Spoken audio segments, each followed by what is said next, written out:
Desde muy pequeño he sido inquietado por la actitud que muchos sinceros creyentes han mantenido frente al tema de la lucha espiritual contra las fuerzas malignas.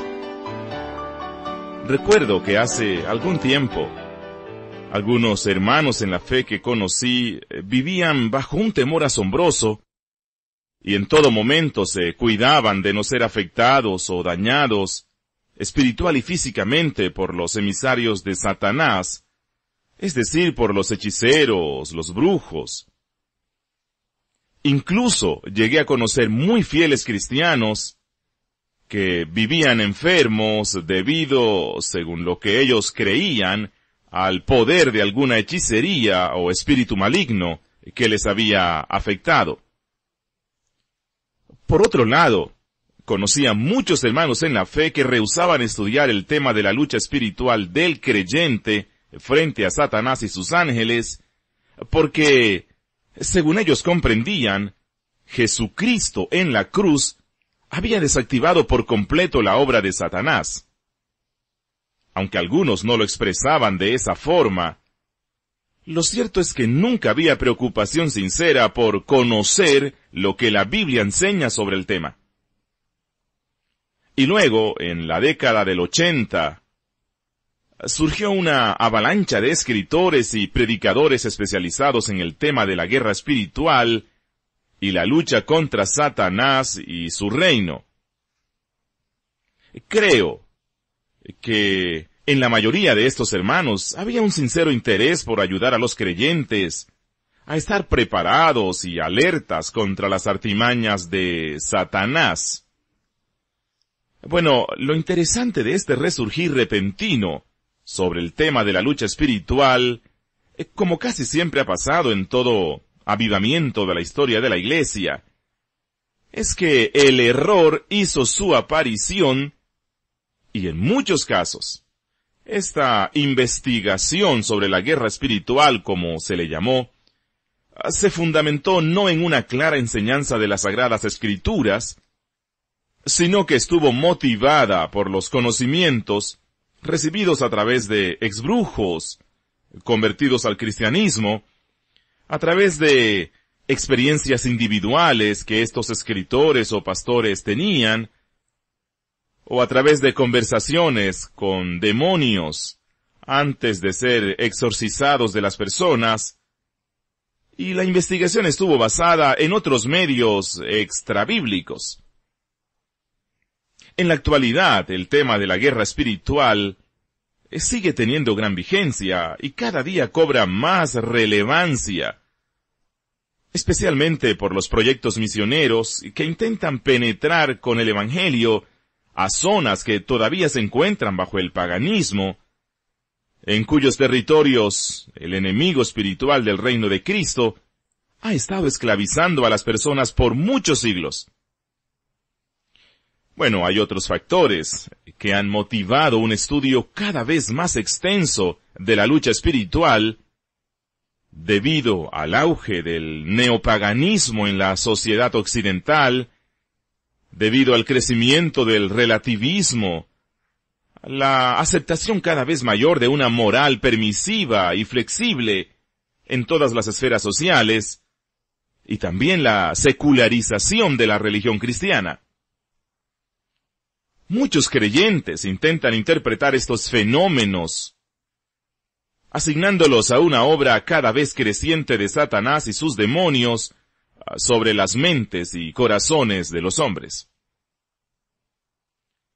Lastimosamente, apreciado oyente, la creencia en la lucha espiritual no siempre ha estado impulsada por los justos elementos que he mencionado, sino que a veces obedece a una idiosincrasia recibida de las culturas indígenas y de las culturas africanas.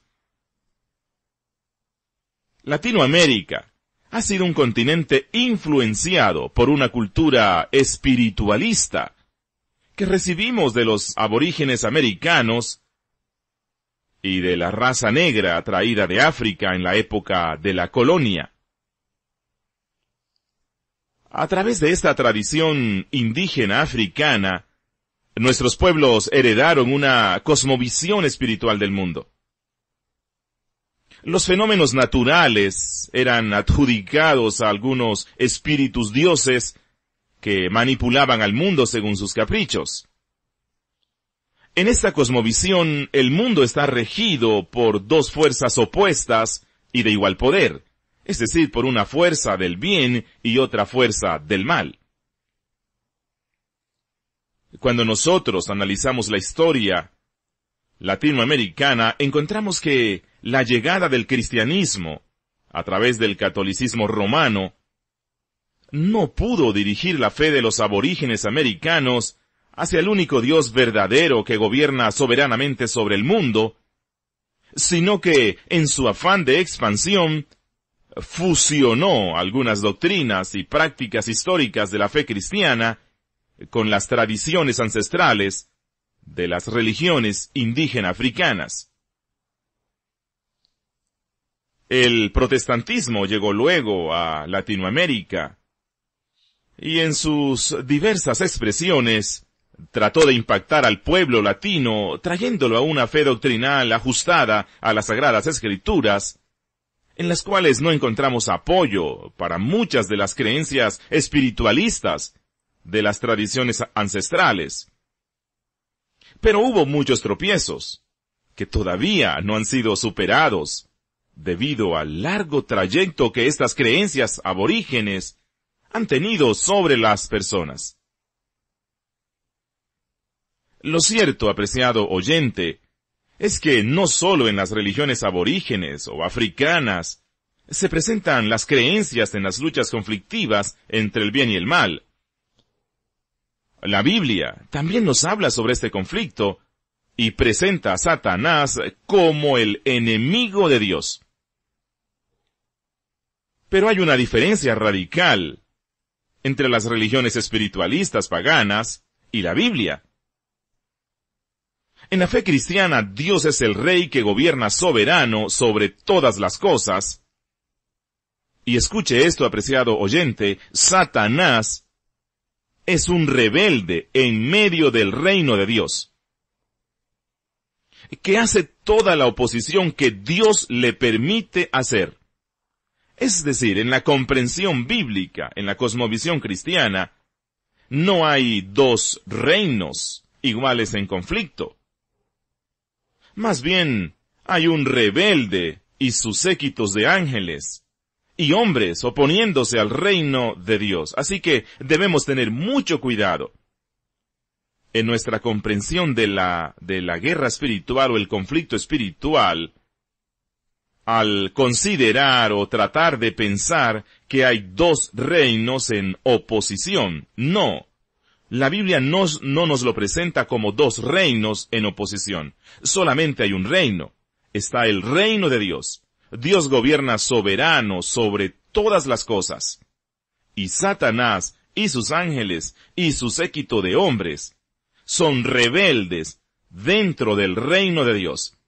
Rebeldes que no pueden hacer más allá de lo que Dios les conceda y les permita hacer.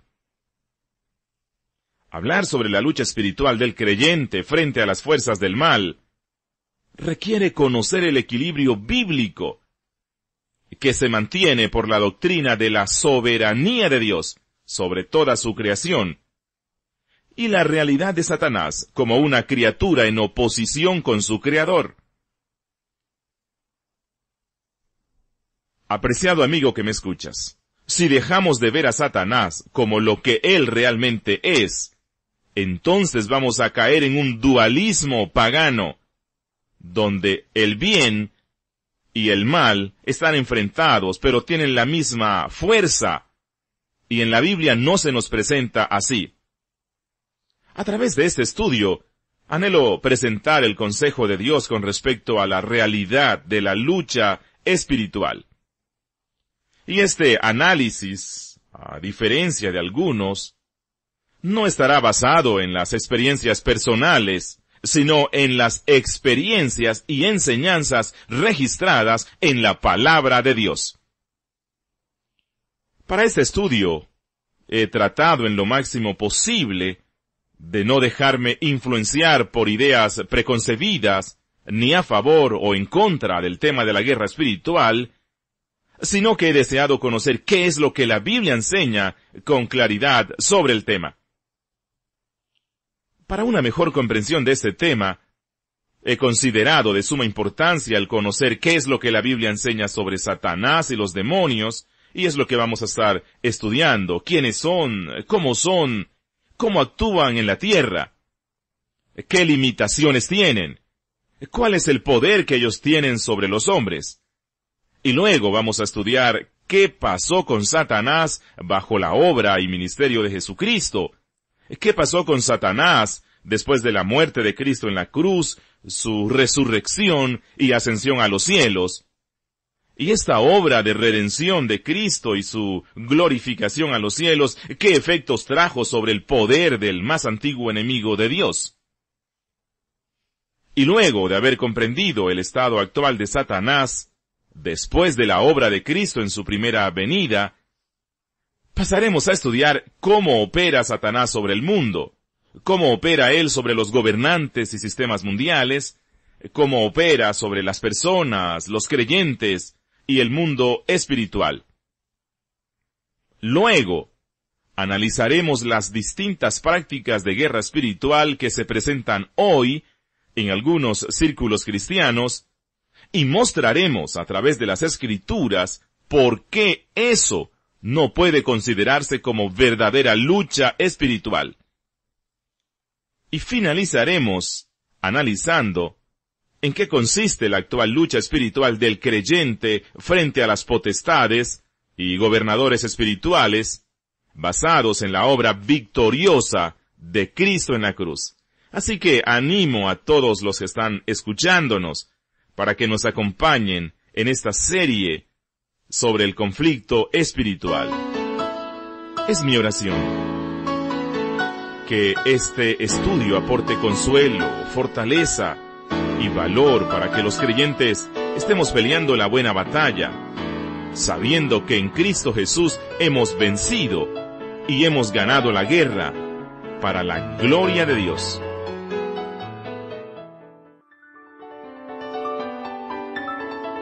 Hoy deseo que estudiemos el tema una lucha espiritual contra las fuerzas del mal. Y quiero que analicemos esto, porque algunos creyentes tienen dudas de si verdaderamente tenemos esa lucha. Pero las Sagradas Escrituras nos presentan la realidad de Satanás, el adversario de Dios, y el enemigo del pueblo de Cristo.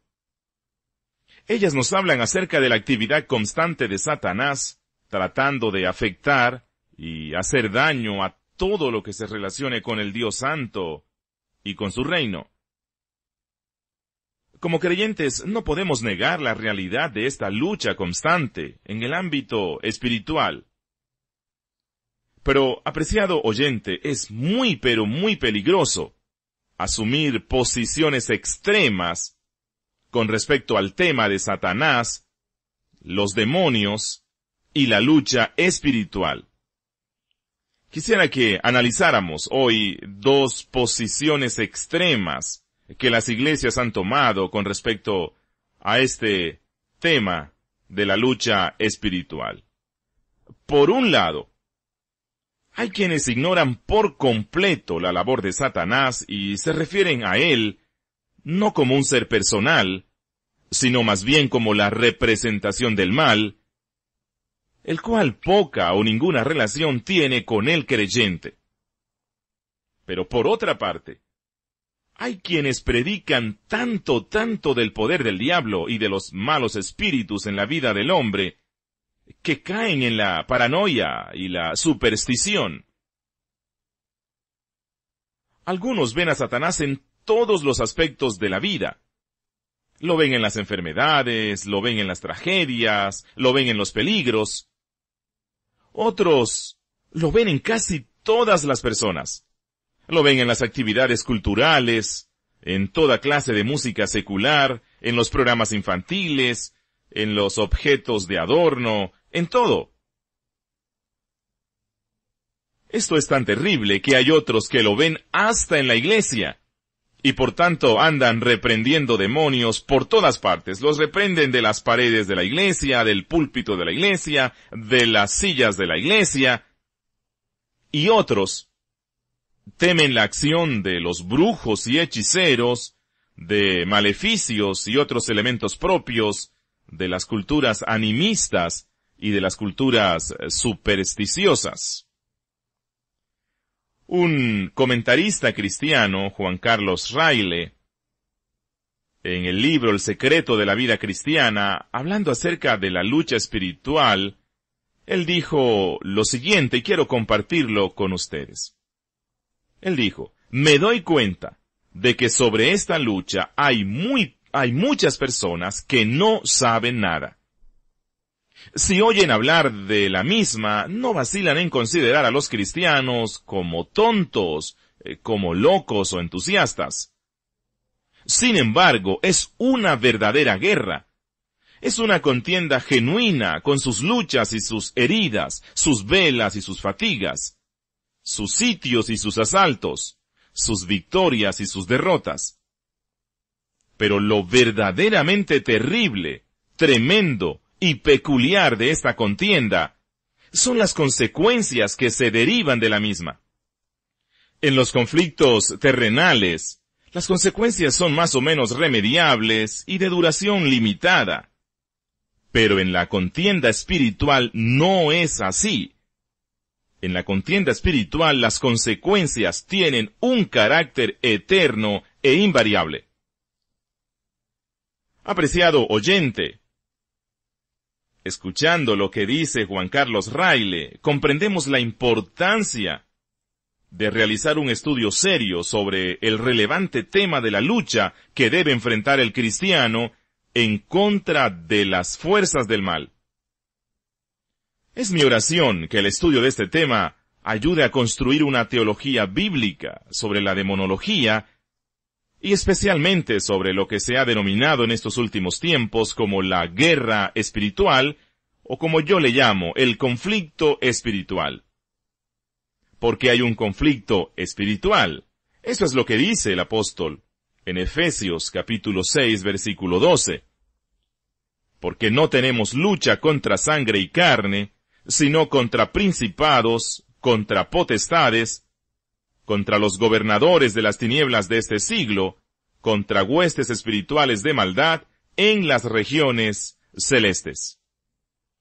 Así que vamos a empezar de lleno ya en el estudio del conflicto espiritual, e inicialmente deseo que estudiemos lo que la Biblia enseña sobre Satanás y los demonios. Y quiero que analicemos lo que la Biblia enseña sobre Satanás y los demonios, porque es mi parecer que gran parte del error que se da hoy en la práctica moderna de lo que se llama la guerra espiritual se desprende a una mala comprensión de lo que es Satanás y a una pésima comprensión de la soberanía de Dios sobre toda la creación, ya sea la creación material o la creación espiritual. Si tenemos una correcta comprensión de la soberanía de Dios, pero también de quién es Satanás y los demonios, y el campo de acción que tienen en medio del reino de Dios, en medio del mundo que Dios ha creado, vamos a mejorar entonces nuestras prácticas de la lucha espiritual. Pero lo cierto es que no todos están dando importancia a Satanás como una persona. Hay otro extremo, y el otro extremo es que en los últimos tiempos se han incrementado las voces de aquellos que niegan la personalidad de Satanás, que niegan la personalidad de los demonios, restringiéndolo a solo una representación del mal o de la maldad. Pero la Biblia nos enseña que Satanás es un ser real, que es un ser personal, y que fue creado con gran poder, al igual que los ángeles caídos. Hay un gran peligro al negar la personalidad de Satanás, pues este es un inicio para desconocer toda la realidad espiritual, lo cual conduce al ateísmo. Así que primero vamos a estudiar que Satanás y los demonios son ángeles creados por Dios.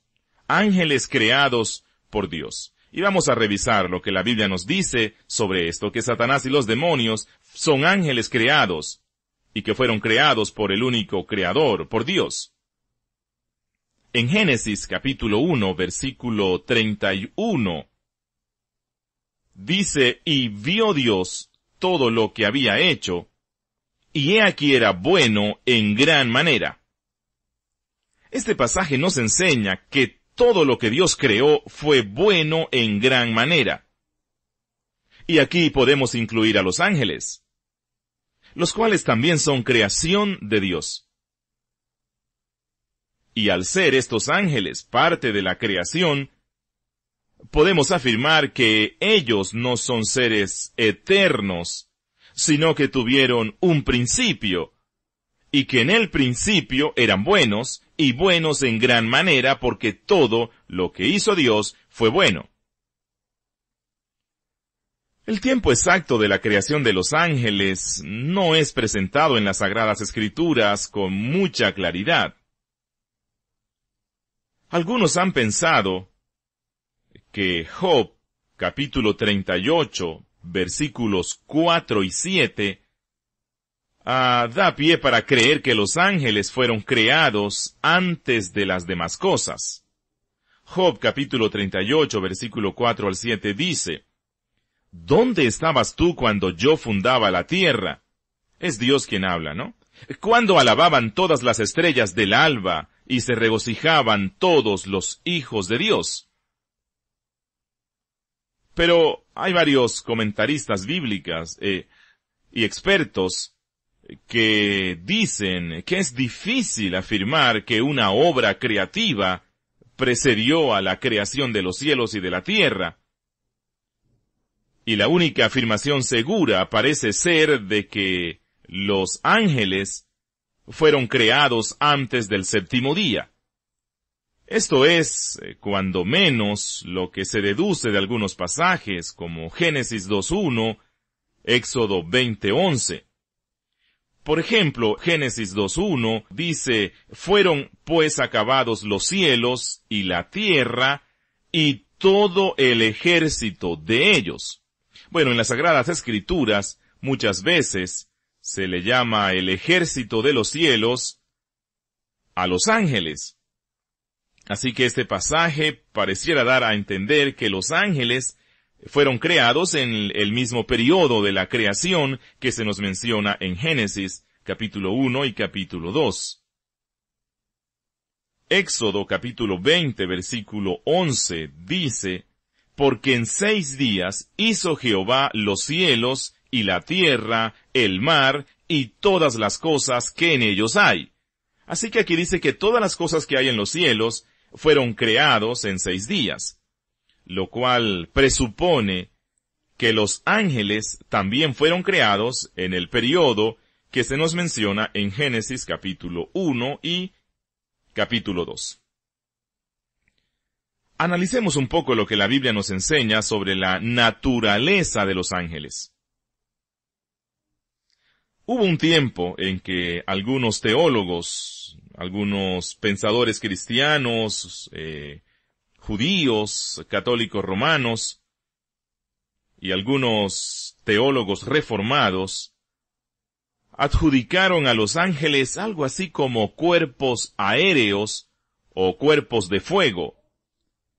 Otros teólogos hablaron de cierta corporeidad más sutil y pura que la de los humanos.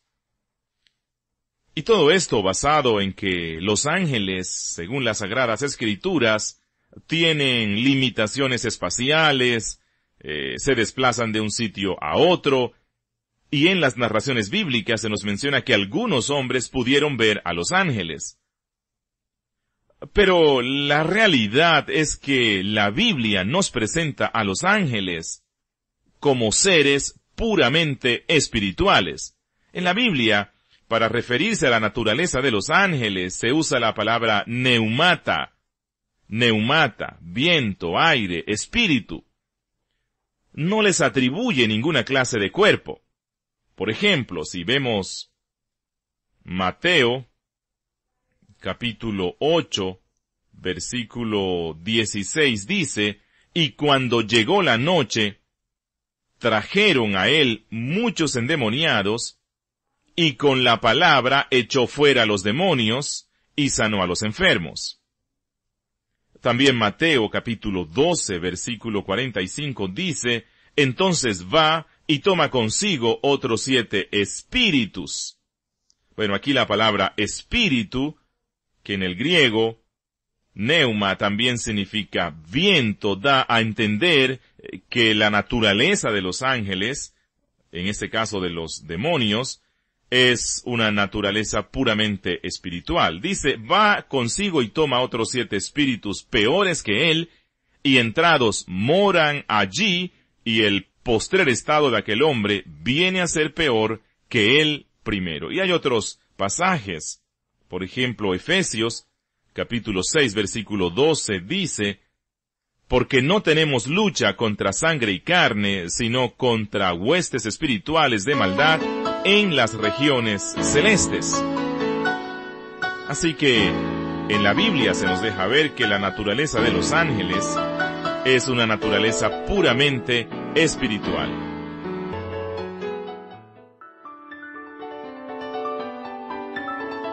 En el programa anterior estábamos estudiando respecto a la naturaleza de los ángeles y concluíamos que la Biblia nos presenta a los ángeles como seres puramente espirituales, usando para ellos la palabra neumata o neuma, que significa viento o espíritu. Y estábamos viendo un último pasaje, que es Efesios capítulo 6, versículo 12, en el cual dice, «Porque no tenemos lucha contra sangre y carne, sino contra huestes espirituales de maldad en las regiones celestes». También Hebreos capítulo 1, versículo 14, dice, «¿No son todos espíritus ministradores enviados para servicio a favor de los que serán herederos de la salvación?» Bueno, aquí habla de los ángeles buenos, de los ángeles santos, pero también se dice que ellos son espíritus, neumas. Un comentarista cristiano, Charles Hodge, en su teología sistemática, dice que la relación de los ángeles con el espacio es descrita como una ilocalitas, no ubicuidad u omnipresencia, por cuanto los ángeles están siempre en algún lugar, y no en todas partes, en ningún momento determinado, pero los ángeles no están confinados al espacio de una manera limitada como lo están los cuerpos humanos y los cuerpos terrenos, y pueden pasar de una porción de espacio a otra porción. Pero todavía quedan algunas dudas por resolver relacionadas con algunos pasajes de las Escrituras que hablan de la apariencia física de algunos ángeles. Como en la Biblia encontramos las descripciones simbólicas de Apocalipsis, las descripciones simbólicas de Ezequiel, o las apariciones que hicieron a muchos personajes bíblicos. Pero, apreciado oyente, si analizamos con seriedad cada uno de estos pasajes, es imposible llegar a la conclusión que ellos enseñen la corporeidad de los ángeles. Debemos recordar que una de las normas de la interpretación correcta dice que los pasajes claros deben interpretar a los oscuros y no a la inversa. Es decir, sería incorrecto pretender interpretar los pasajes claros de la Escritura usando pasajes oscuros. Ya hemos visto que la Biblia claramente enseña la no corporeidad de los ángeles y demonios, llamándoles espíritus. Y voy a mencionar otros pasajes, por ejemplo, el Salmo 104, versículo 4, dice, «El que hace a los vientos sus mensajeros, y a las flamas de fuego sus ministros». Mateo capítulo 22, versículo 30, el Señor Jesús dice, porque en la resurrección ni se casarán, ni se darán en casamiento, sino que serán como los ángeles de Dios en el cielo. Un comentarista cristiano, nuevamente vuelvo a remitirme a Charles Hodge en su teología sistemática, al respecto dice, esta doctrina escritural, universalmente recibida en la Iglesia, se opone a la teoría de que los ángeles eran emanaciones efímeras de la deidad. Se opone también a la teoría gnóstica de que eran emanaciones permanentes o eones.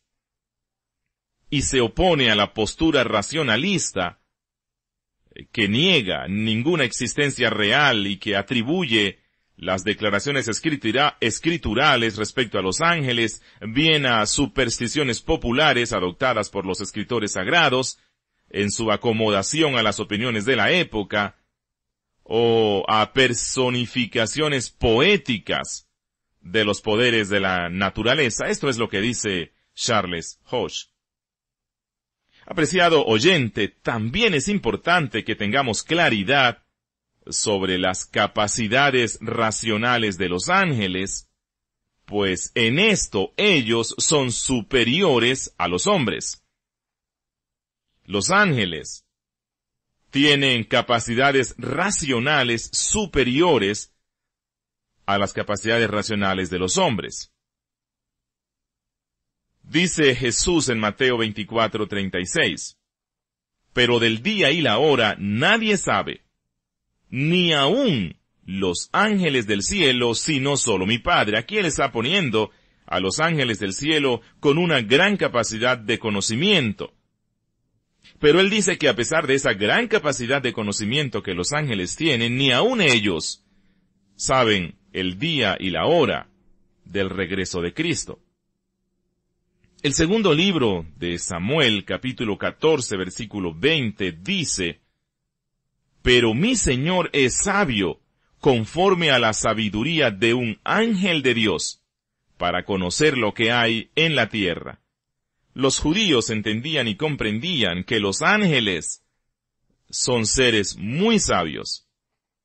Y el apóstol Pedro, en su segunda epístola, capítulo 2, versículo 11, dice esto, mientras que los ángeles, que son mayores en fuerza y en potencia, no pronuncian juicio de maldición contra ellas delante del Señor.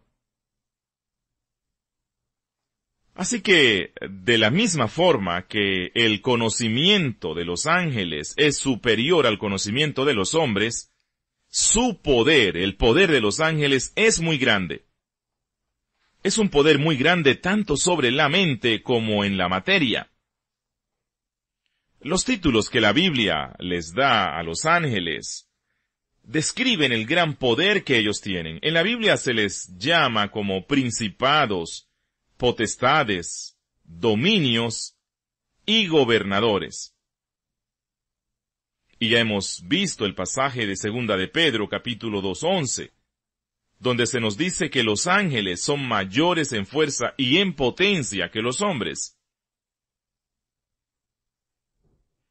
Pero, como dijo Charles Hodge, nuevamente me remito a su teología sistemática, por muy grande que pueda ser el poder de los ángeles, y aquí hablo de los ángeles santos y de los ángeles que pecaron contra Dios, es decir, Satanás y los demonios, por muy grande que pueda ser su poder, está sin embargo sujeto a todas las limitaciones que pertenecen a las criaturas, porque los ángeles son criaturas.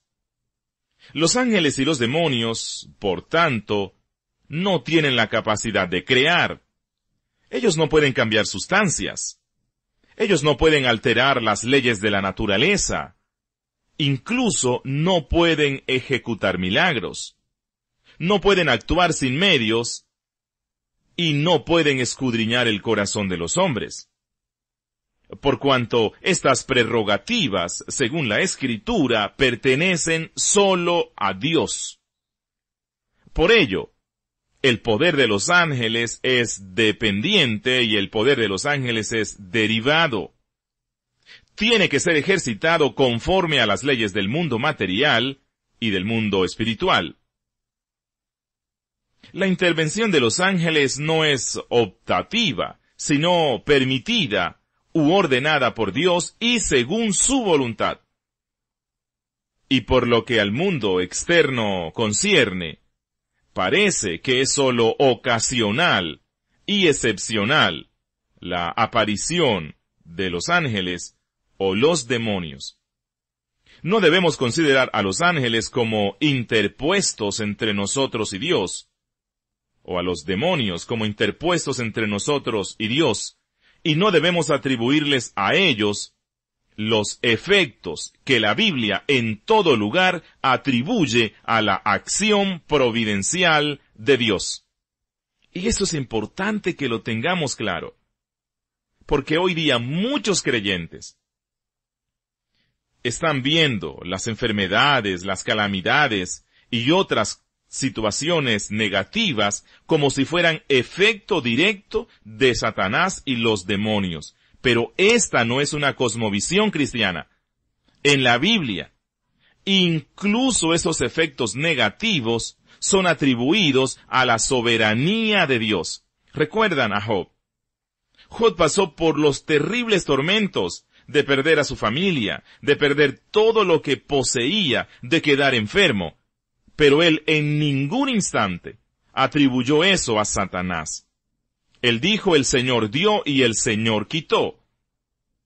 Noemí, cuando regresa después de haberse ido con su esposo y sus hijos, escapando del hambre en Belén, y se van a la tierra de Moab, y ella regresa sin su esposo, sin sus hijos, ella dice, no me llamen más Noemí, llámenme Amarga, porque el Señor me regresó así, Él quiso que yo regresara así. Así que la cosmovisión bíblica no es una cosmovisión animista.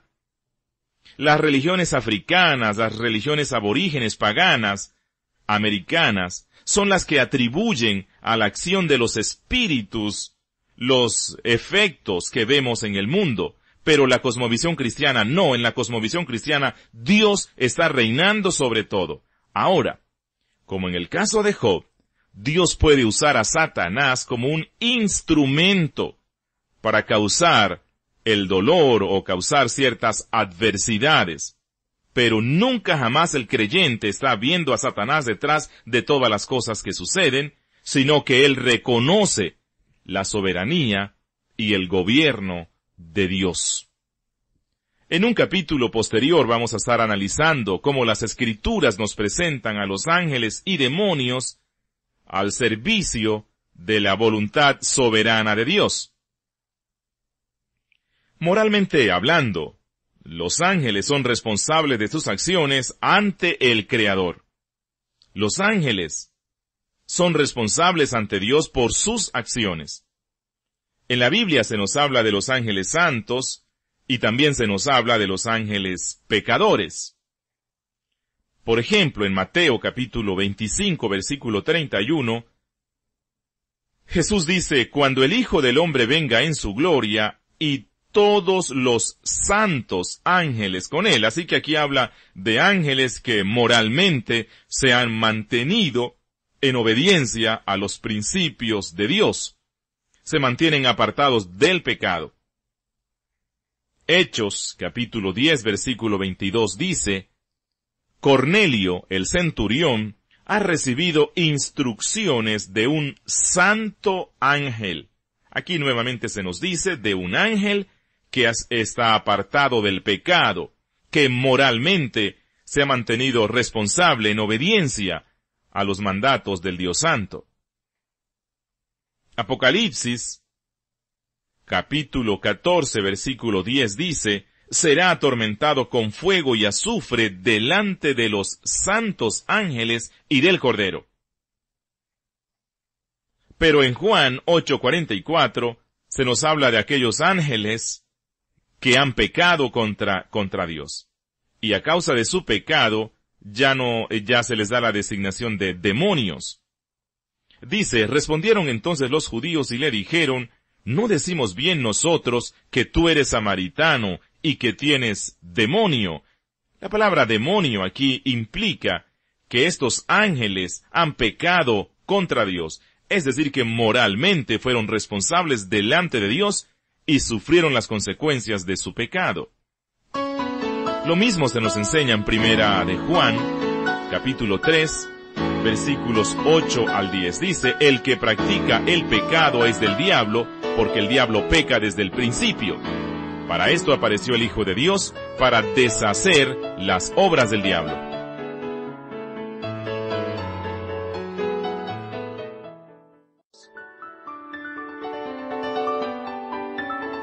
En el programa anterior estábamos estudiando la naturaleza de los ángeles y al final analizábamos algunos pasajes que nos muestran que los ángeles de Dios son responsables moralmente ante Dios.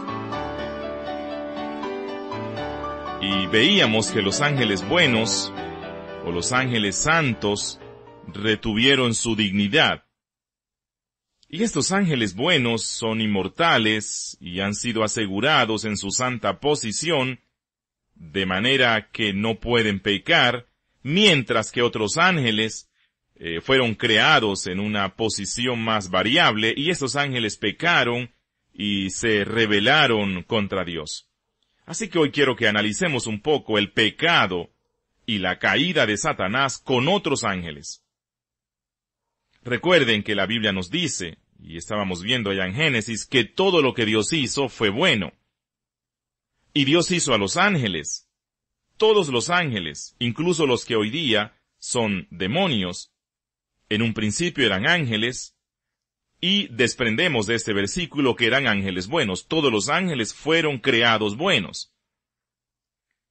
Con respecto a Satanás, antes de haberse rebelado contra Dios, la Biblia no entra en detalles sobre su persona, pero algunos pasajes bíblicos nos dan luz al respecto. Por ejemplo, Ezequiel, capítulo 28, versículo 13 al 19, es una palabra profética del Señor pronunciada después de la caída del rey de Tiro.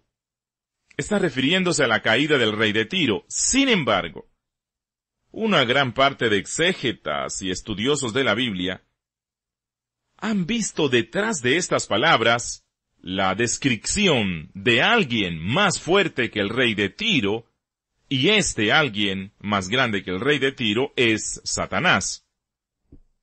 No vamos a entrar en detalles con respecto a cada una de las partes de estos versículos, pero podemos afirmar que si la interpretación de estos pasajes es correcta, y de acuerdo a la enseñanza de otras partes de las Sagradas Escrituras, Satanás fue originalmente uno de los más poderosos príncipes del mundo angelical.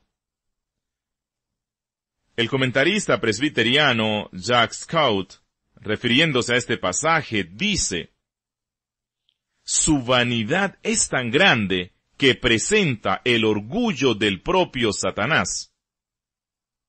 Las palabras de esta lamentación dan la impresión de que se refieren a un ser mayor que el rey de Tiro, y aunque su nombre no sea mencionado, evidentemente es Satanás el objeto de la profecía.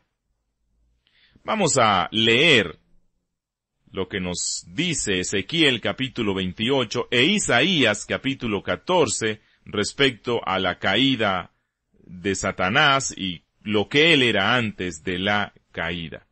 Dice Ezequiel capítulo 28, versículos 3 al 19. En Edén, en el huerto de Dios estuviste, de toda piedra preciosa era tu vestidura, de cornerina, topacio, jaspe, crisólito, berilo y ónice, de zafiro, carbunclo, esmeralda y oro. Los primores de tus tamboriles y flautas estuvieron preparados para ti en el día de tu creación. Tú, querubín grande, protector, yo te puse en el santo monte de Dios. Allí estuviste, En medio de las piedras de fuego te paseabas. Perfecto eras en todos tus caminos, desde el día que fuiste creado, hasta que se halló en ti maldad. A causa de la multitud de tus contrataciones, fuiste lleno de iniquidad y pecaste, por lo que yo te eché del monte de Dios, y te arrojé de entre las piedras del fuego, oh querubín protector. Se enalteció tu corazón a causa de tu hermosura, corrompiste tu sabiduría a causa de tu esplendor. Yo te arrojé por tierra, delante de los reyes te pondré para que miren en ti. Con la multitud de tus maldades y con la iniquidad de tus contrataciones, profanaste tu santuario. Yo pues saqué fuego de en medio de ti, el cual te consumió, y te puse en ceniza sobre la tierra a los ojos de todos los que te miran. Todos los que te conocieron de entre los pueblos se maravillarán sobre ti. Espanto serás, y para siempre dejarás de ser. Leamos lo que dice Isaías, capítulo 14, versículo 12 al 17 respecto a la caída de Satanás. Dice, ¿cómo caíste del cielo, oh lucero, hijo de la mañana? Cortado fuiste por tierra, tú que debilitabas a las naciones. Tú que decías en tu corazón, subiré al cielo, en lo alto, junto a las estrellas de Dios. Levantaré mi trono, y en el monte del testimonio me sentaré a los lados del norte. Sobre las alturas de las nubes subiré y seré semejante al Altísimo. Mas tú derribado eres hasta el Seol, a los lados del abismo. Se inclinarán hacia ti los que te vean, te contemplarán diciendo, ¿es este aquel varón que hacía temblar la tierra, que trastornaba los reinos, que puso el mundo como un desierto, que asoló sus ciudades, que a sus presos nunca abrió la cárcel? Y el Señor Jesús, hablando también de la caída de Satanás, allá en Lucas capítulo 10, versículo 18, dice, y les dijo, yo veía a Satanás caer del cielo como un rayo. Apreciado oyente, estos ángeles, en un principio, eran todos obedientes a la voz de su Creador. Pero algunos de ellos fueron creados por Dios, digamos así, en una posición mutable, es decir, que podrían algún día abandonar su morada celestial y apartarse de la guía divina. Los otros ángeles fueron guardados en una forma estable y segura por la gracia de Dios, algo así como la posición que hoy día tiene el creyente, aquel que ha nacido de nuevo en Cristo. Nada podrá apartarlo del amor de Dios. La Biblia también nos enseña que algunos ángeles, dirigidos por Satanás, quien en el principio era un ángel bueno, se rebelaron contra Dios y cayeron del estado en que fueron creados. No solo Satanás se rebeló contra Dios y fue arrojado del cielo, muchos ángeles también le acompañaron en su rebeldía. El apóstol Pedro, en su segunda epístola, capítulo 2, versículo 4, dice, porque si Dios no perdonó a los ángeles que pecaron, sino que arrojándolos al infierno, los entregó a prisiones de oscuridad para ser reservados al juicio. Aquí se nos habla de muchos ángeles que pecaron y que fueron arrojados del cielo. Judas, en el versículo 6, dice, y a los ángeles que no guardaron su dignidad, sino que abandonaron su propia morada, los ha guardado bajo oscuridad, en prisiones eternas, para el juicio del gran día. Aquí se nos habla de otros ángeles que pecaron contra Dios. Ahora, el pecado especial que cometieron estos ángeles no ha sido revelado, no es claro en la Biblia. Pero se ha llegado a pensar, basado en algunos pasajes bíblicos, que el pecado consistió en exaltarse en contra de Dios y aspirar a la suprema autoridad. Por ejemplo, si leemos en Isaías capítulo 14, versículo 11 y 15, nos dice: «Descendió al Seol tu soberbia y el sonido de tus arpas. Gusanos serán tu cama y gusanos te cubrirán. ¿Cómo caíste del cielo, oh lucero, hijo de la mañana? Cortado fuiste por tierra, tú que debilitabas a las naciones». Y escuchen lo que dice el 13. «Tú que decías en tu corazón, subiré al cielo, en lo alto junto a las estrellas de Dios, levantaré mi trono, y en el monte del testimonio me sentaré, a los lados del norte. Sobre las alturas de las nubes subiré, y seré semejante al Altísimo. Mas tú derribado eres hasta el Seol, a los lados del abismo».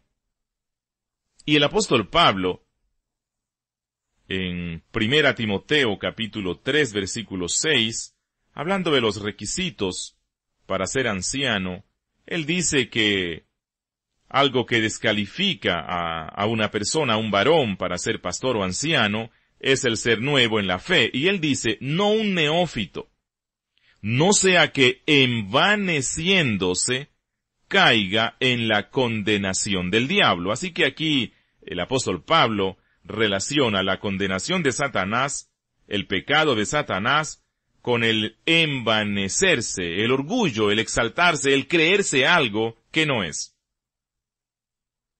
Bueno, vamos a continuar analizando un poco la naturaleza de los ángeles.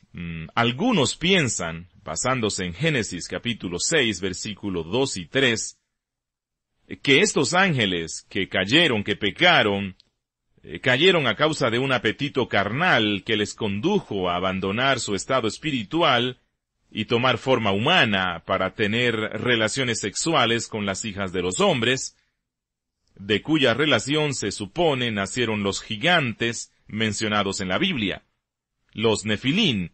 Pero esta interpretación fue desechada por la mayoría de teólogos cristianos conservadores a finales de la Edad Media, como consecuencia de la enseñanza de Jesús sobre los ángeles, allá en Mateo capítulo 22, versículo 30. Vamos a leer qué es lo que dice Génesis capítulo 6, versículo 1 y 4. Dice que aconteció que cuando comenzaron los hombres a multiplicarse sobre la faz de la tierra, y les nacieron hijas, que viendo los hijos de Dios que las hijas de los hombres eran hermosas, tomaron para sí mujeres, escogiendo entre todas. Y dijo Jehová: «No contenderá mi espíritu con el hombre para siempre, porque ciertamente él es carne, mas serán sus días como 20 años.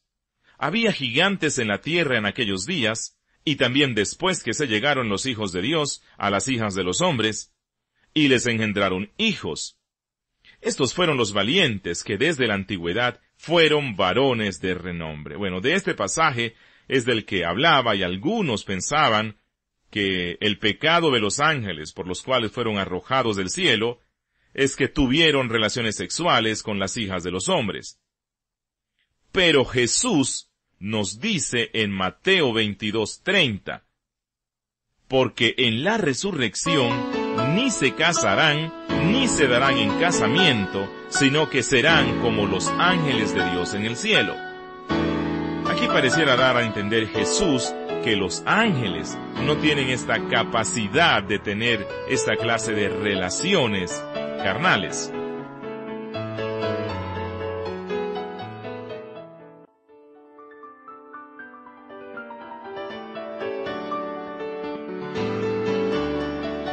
Continuamos hoy con el estudio que estamos haciendo sobre el conflicto espiritual, la lucha espiritual del creyente, y nos encontramos estudiando lo que la Biblia enseña sobre los ángeles, y de manera especial sobre los ángeles que pecaron, sobre Satanás y los espíritus del mal que se oponen al avance del reino de Cristo, que se oponen a la vida cristiana. Y ya hemos estudiado la creación de estos ángeles, hemos estudiado la caída de Satanás. Y en la Biblia se habla de estos ángeles como seres con mucho poder. Se les denomina como espíritus malos o espíritus inmundos. Se les denomina también como principados, potestades, gobernadores de este mundo y maldades espirituales en lugares celestiales.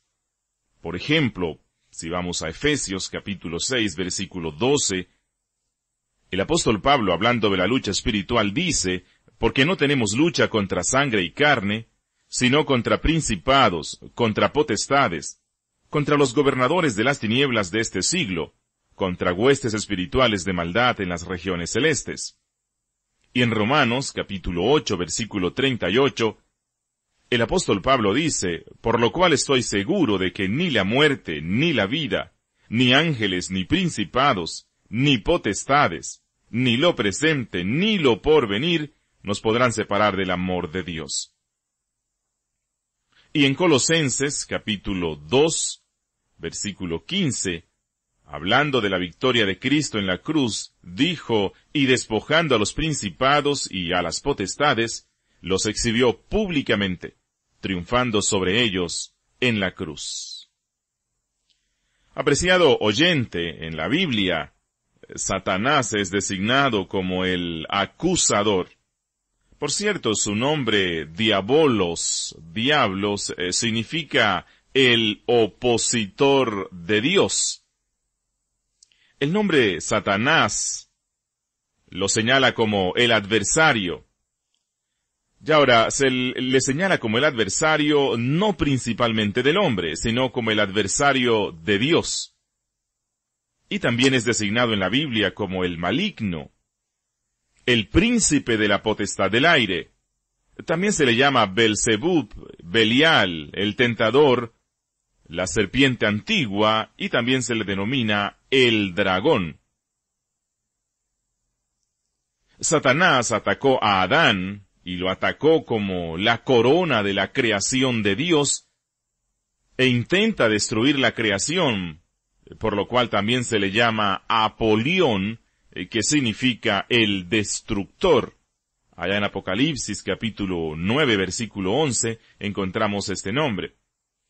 Y en la Biblia se le presenta como el originador del pecado. En Génesis capítulo 3 versículo 1 y versículo 4. Y por favor, si desea, puede leer Juan capítulo 8 versículo 44. Y 2 Corintios, capítulo 11, versículo 3. Satanás en la Biblia es el jefe reconocido de los ángeles caídos. En Mateo 25, versículo 41 dice: entonces dirá a los de la izquierda: apartaos de mí, malditos, al fuego eterno, preparado para el diablo y sus ángeles. Así que aquí se nos presenta a Satanás como el jefe de los ángeles que pecaron. Y sigue siendo el jefe de los ejércitos angelicales que pecaron, que cayeron con él, y los emplea en hacer resistencia desesperada contra Cristo y su reino. En la Biblia, repetidamente también se le llama el príncipe de este mundo, y el Dios de este mundo. Por ejemplo, Juan capítulo 12, versículo 31 dice: ahora es el juicio de este mundo. Ahora el príncipe de este mundo será echado fuera. Y Juan capítulo 14, versículo 30 dice: no hablaré ya mucho con vosotros, porque viene el príncipe de este mundo, y él nada tiene en mí. Por favor, lea 2 Corintios, capítulo 4, versículo 4. Apreciado amigo que me escuchas, es importante hacer notar que en estos pasajes no se denomina a Satanás como el Dios del mundo. No se le denomina como el Dios del mundo. Bueno, esto tendría implicaciones de autoridad de gran alcance, sino que en la Biblia se le llama el Dios de este mundo. Es decir, el Dios de aquellos que se identifican con el mundo que vive en oposición y rebeldía contra Dios. Mundo del cual Jesucristo dijo que no conoció a Dios sino que se agradó en desechar a Jesucristo y a los creyentes. Para un estudio sobre esto, por favor, lea Juan capítulo 7, versículo 7. Juan capítulo 8, versículo 23. Juan capítulo 14, versículo 17. Entonces podemos afirmar, nosotros, que Satanás es el príncipe del mundo que vive en rebeldía contra Dios. Y como dije antes, esto no significa que él tenga el control del mundo. No. Y eso es lo que muchos creyentes creen. O al menos en la práctica que hacen de la guerra espiritual, pareciera que conciben que Satanás tiene el control del mundo. Pero no es así, él no lo tiene, puesto que Dios es quien tiene el control. Y Dios le ha entregado toda autoridad a Cristo. Como dice Primera de Pedro, capítulo 3, 22. Hablando de Cristo, dice, quien habiendo subido al cielo, está a la diestra de Dios, y a él están sujetos ángeles, autoridades y potestades. Todos los ángeles, santos o pecadores, todas las autoridades espirituales, todas las potestades espirituales, sean buenas o satánicas, están bajo el control de Cristo. Pero cuando nosotros vemos las Sagradas Escrituras, nos damos cuenta que Satanás tiene el control del mundo malo, es decir, del mundo separado de Dios, como dice Pablo en Efesios, capítulo 2, versículo 2. En los cuales anduvisteis en otro tiempo, siguiendo la corriente de este mundo, conforme al príncipe de la potestad del aire, el espíritu que ahora opera en los hijos de desobediencia. Satanás, como vemos en la Biblia, no es divino, no. Él tiene gran poder, pero no es omnipotente. Él puede ejercer gran influencia, pero esta influencia es restringida por la autoridad soberana de Dios. Jesucristo en Mateo 12, 29 nos muestra que Él tiene la autoridad sobre Satanás. Dice, porque ¿cómo puede alguno entrar en la casa del hombre fuerte y saquear sus bienes, si primero no le ata? Y entonces podrá saquear su casa. Jesús reconoce que Satanás es un hombre fuerte. Bueno, lo que quiere decir es que Satanás es un ser angelical muy poderoso. Pero Jesús es más poderoso que Satanás. Y Jesús vino a atarlo para saquear su casa, para robar, para quitarle sus almas. Y Apocalipsis capítulo 20 versículo 2 dice, y prendió al dragón, la serpiente antigua, que es el diablo y Satanás, y lo ató por 1000 años. Satanás está destinado a ser arrojado al abismo, y él no podrá hacer nada para impedirlo, porque sobre él actúa el poder soberano de Dios. Quiero mencionarles algunos nombres, algunos títulos que recibe Satanás en la Biblia, y le voy a dar un pasaje por cada nombre, y si usted tiene tiempo, por favor, escríbalos, y los puede estudiar. Esto es para tener una idea del carácter de Satanás como se nos presenta en la Biblia. En la Biblia se habla de Satanás como Abadón. Allá en Apocalipsis capítulo 9, versículo 11, Abadón, que significa lugar de destrucción, muerte y Seol.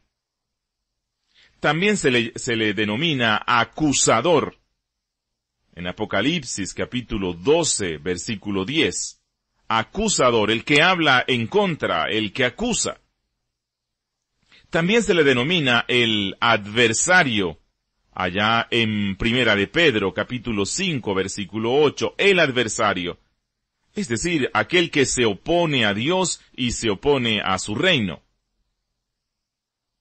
En Apocalipsis 9, 11, se le denomina ángel del abismo. significa príncipe satánico o diabólico de las regiones oscuras. En Apocalipsis capítulo 9 versículo 11 se le denomina Apolión. Apolión, que literalmente significa yo destruyo. En Juan capítulo 8 versículo 44, el título para Satanás es asesino. En Mateo capítulo 12 versículo 24 se le llama Belcebú, que significa señor de las moscas, el señor de la casa, el príncipe de los demonios. En 2 Corintios capítulo 4 versículo 4 se le denomina Belial. Belial, que significa perverso, malvado, desenfrenado, vil, una persona muy mala. En Mateo 4:1, el título es Diablo, Diabolos, que significa literalmente el opositor de Dios, el acusador, el adversario. En 2 Corintios 4, versículo 4, se le da el título de Dios de este mundo. Dios de este mundo, que ya lo hemos visto, significa gobernador de los incrédulos, gobierna sobre los no creyentes.